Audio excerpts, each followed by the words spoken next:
Danes v novicah med drugim Krkin športni dan, čistilna akcija potapljaškega kluba M3, širitev rastoče knjige Temeniške in Merenske doline.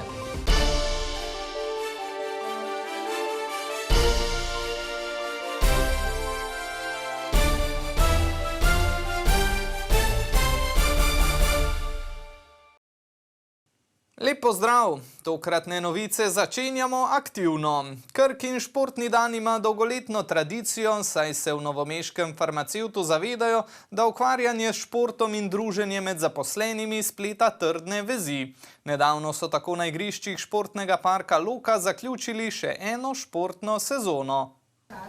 Športniki so odigrali zaključne tekme v odbojki, na mivki, košarki in mnogoboju ter se pomerili v pikadu, orientacijskem teku in veslanju. Pri tem pa so jih spodbujali številni navijači. Pomembno je, da v podjetju spodbujajo ukvarjanje s športom in zaposlenim omogočajo čim bolj zdrav način življenja. Jaz mislim, da je to zelo dobrodošlo in res vse pohvale Krki, da spodbuja ta športni duh tudi izven delovnega časa, tako da smatram, da je to zelo pomembno, da je res ta tudi neko druženje pa neko povezovanje izven delovnega okolja. Tako da zelo pohvalno in zelo dobrodošlo. Ocenjujem, da je to zelo pozitivno, da se veliko lahko podružimo, pogovorimo, tudi neformalno. Ocenjujem to kot res pozitivno. Organizatorji so bili z letošnjo udeležbo zelo zadovoljni. Športno dejavne posameznike povezuje Trim klub Krka, ki letos obeležuje 50 let delovanja. Člani so večinoma rekreativci, so pa tudi posamezniki, ki se športom ukvarjajo bolj zares. To je ena taka simbioza rekreativnega in tekmovalnega. Malo tekmovalnega naboja mora biti, ne? Na tokratnem športnem dogodku rezultat ni bil v ospredju, a tekmovalnega naboja vseeno ni manjkalo. Najboljšim so podelili pokale, razglasili pa tudi najboljšo športnico in športnika in ocena Krkinega športnega dne. Zelo pozdravljam, ker je res redko, da se tako ob vseh ambicijah, ki jih imamo v privatnem življenju, v službi, da si še vzamemo čas, se malo podružimo, spoznamo koga, ki jih sicer niti v današnjem času, ko vse poteka prek ekranov, niti ne moremo, tako da se veselim tega dne vsako leto.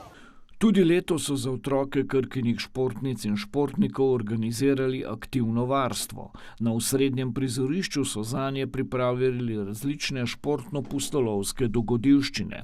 Najmlajši so sodelovali tudi na pikovih športnih igrah, kjer so se pomerili v metanju vodnih balončkov, teku s protistresnimi srčki, skoku v daljino in drugih zabavnih disciplinah. Vsi skupaj pa se bomo zdaj potopili v dolenjsko lepotico. Potapljaški klub M3 iz Novega mesta je pripravil že 23. potapljaško čistilno akcijo, ki je zopet pritegnila številne, ki si želijo čim bolj čisto reko Krko. Danes imajo s tem mnogo manj dela kot pred desetletji, kar jih iskreno veseli. Akcija EcoSub 2025 je tokrat potekala na 2 lokacijah v Straški občini. Tradicija čistilnih akcij v reki Krki ima dolgo brado. Od leta 1993 smo takrat v klubu prišli na idejo, da začnemo čistiti reko Krko, ker smo med rekreativnim potapljanjem ugotovili, da je precej reči noter, ki tam ne spadajo. Dejstvo je, da so v vseh teh letih dosegli visok nivo ozaveščenosti pri ljudeh, ki na tak ali drugačen način živijo z reko Krko. Krka, kakorkoli dobro zgleda, je še vedno onesnažena z zadevami, katere niso tako vidne, kot so avtomobilske gume, hladilniki in podobno. Težava je predvsem v prehranjenosti Krke, torej razni nitrati, nitriti, torej po mojem mnenju tudi precej kmetijstvo k temu prispeva. Klub je bil ustanovljen leta 1998 in zgledno sodeluje s številnimi slovenskimi potapljaškimi društvi, ki se tudi redno udeležujejo čistilnih akcij kluba M3. Vsi smo prostovoljci, ko je akcija, se nas zbere tam precej več, torej 30-40, pa še potapljači iz našega prijateljskega kluba iz Novega mesta. jih pride precej tudi iz Kranja, so prišli z Bleda, s Kočevja. Odločeni so, da nadaljujejo svoje poslanstvo. Vsako leto tudi kakšni novi tečajniki, čeprav je svetovni trend, tako kot marsikje, recimo za službe, tako da svetovna populacija potapljačev je povprečje 55 let. S čistilno akcijo bodo zagotovo nadaljevali tudi v prihodnje, morda jo bodo še nadgradili s posebnim izobraževanjem za mlade.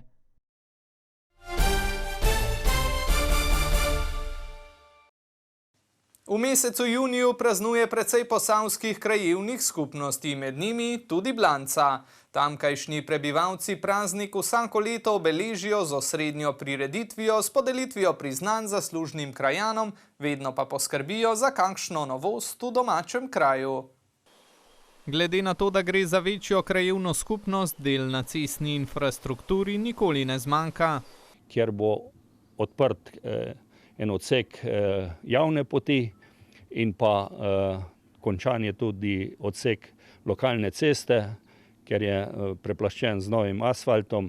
Mislim, da je to zelo dobro pridobitev za kraj in pa tudi za varnost ljudi, ki se vozijo po tej cesti. Zaradi velikosti cestne mreže občine Sevnica pridejo posamezni odseki na vrsto, ko je njihova obnova zares potrebna. Glede na to, je bila precej dotrajana, res pa je, da teh cest je še veliko, ko je dotrajanih in jih je še potrebno urediti, tako da tudi naprej so plani, da se bojo te ceste urejale, preplastile, ponekod tudi popolnoma rekonstruirale, da bo promet bolj varen v naših krajih. Gre za precej prometen odsek ceste v krajevni skupnosti Blanca. To je cesta Blanca-Poklek, v dolžini nekje 280 metrov je preplaščena, tako da je to za krajane kar pridobitev. Dela na tem področju tako ne bo nikoli zmanjkalo.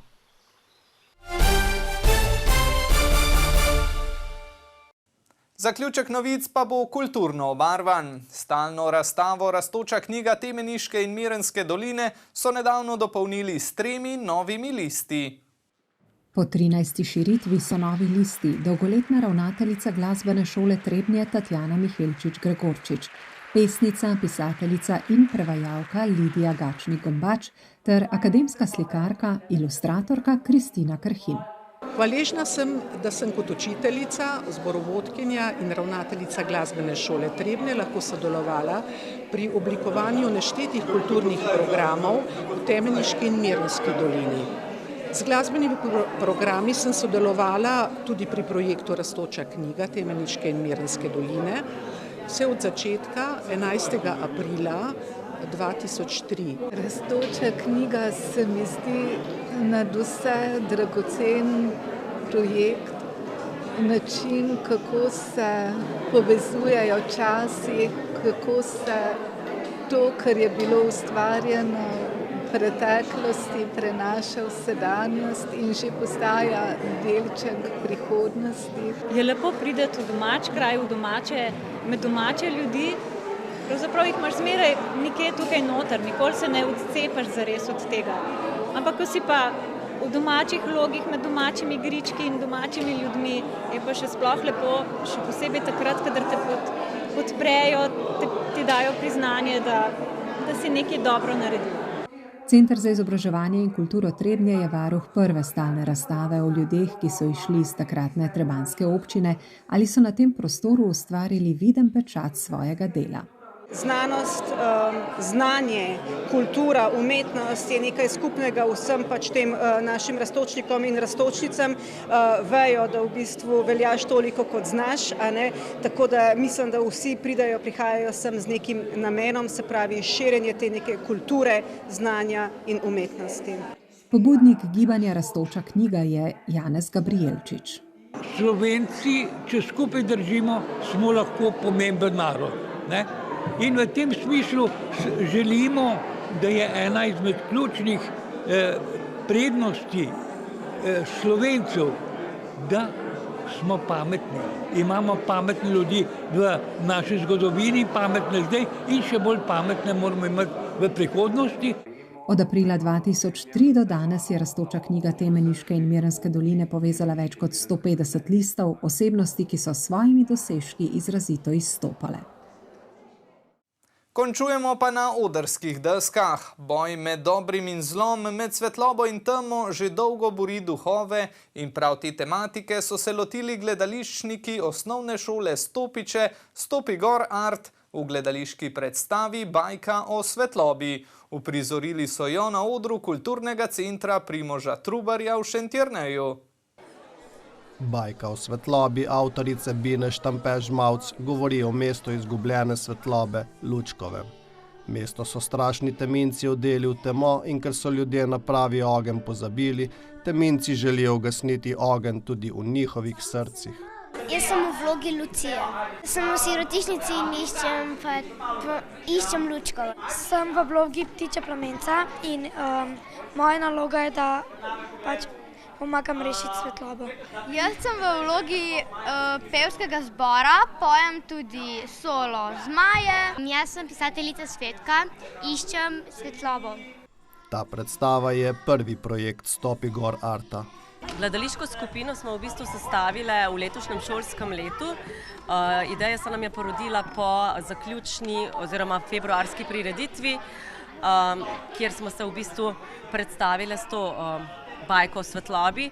Takrat jih je publika pohvalila in spodbudila, da so ustanovile gledališko skupino. Skupino sestavlja okrog 40 učencev, pevski zbor, plesna skupina, igralci, pa 4 mentorice v bistvu to skupino vodimo. Meni je bilo ful všeč sploh, da so me zbrali za vlogo. Smo se imeli zelo dobro in da smo se res zelo dobro ujeli z vsemi in da smo to predstavo, mislim, da res naredili odlično. Meni je bilo najbolj mi je bilo pač všeč, da smo imeli zelo dobre mentorice, ki so nas podpirale, so bile prijazne do nas. In pol je bila predstava bolj sproščena pa lepša. Meni je bilo tudi všeč, da so nas sploh izbrali, da smo več vadili in da so nas učiteljice podpirale. Všeč mi je, ko smo imeli generalke, smo res se tako veliko podpirali, pa hecali, pa to ni bilo v redu.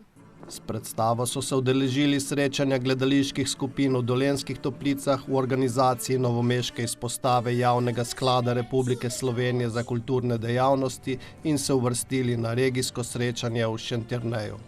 Danes smo zelo ponosni, da smo gostili osnovno šolo Stopiče. S tem smo mogoče še razširili krog obiskovalcev, smo se pa res potrudili za njih in otrokom in vsem nastopajočim zagotovili optimalne pogoje. Predstava je bila tudi v Šentjerneju dobro sprejeta, Stopi gor art pa sicer že kuje nove projekte. In tako gledalci kot mladi umetniki se jih že veselijo. Ostanite zdravi in v naši družbi. Lep pozdrav!